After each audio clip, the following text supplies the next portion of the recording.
Hér hjá mér Arnar Bjarki Sigurðsson og hann bróðir þeirra Védísar og Glódísar og ekki nóg með það, hann búinn að vera þjálfaður í alla vötur og annarsætið. Já, ég búinn að vera að halda námskeið á Akureyri í allan vetur og þar á meðal búinn að vera að þjálfa Egil Má og bara búið að ganga rosalega vel. Við erum bara gríðarlega stoltur af þeim öllum þremur. Hann flottur knappi og uppleið líka? Já, alveg á framtíðina fyrir sér í þessu. Óbúslega segur, bara virkilega segurknappi. En þú ert búinn að vera að keppa líka, ekki, núna?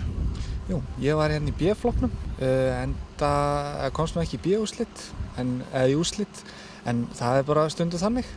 En svo ég búinn að sýna eina kynbótarhyssu hérna, 6-vetarhyssu, fór bara í mjög fínan dóm. Klárhissa sem endar út með einhverja 5-9 fyrir hæfileika og 9 fyrir háls. Það er flott. Það er búið að ganga vel. Framhaldið núna heimsmeistaramót, ætlar að stefna á það eins og síðasta heimsmeistaramóti? Já, það er bara óákveðið allt saman eiginlega svona. Þetta er bara aðeins að njóta restina af deginum og horfa á mótið og svo bara þegar maður að hugsa málun eitthvað á mánudaginn held ég. Er ekki nóg að hestum eins og sístíðin sagði að það verður fullt af gæðingum í húsinu? Er ekki eitthvað sem þú getur fara að stefna með? Jú, það er alveg hellingur af mjög efnilegum hrossum. Virkilega og bara framtíðinu björt. Mér finnst vel að það. Er til hamingju með systurnar og sjálfa þig? Takk fyrir það. Já, þá fyrir að taka Upp, fyrirgeðu.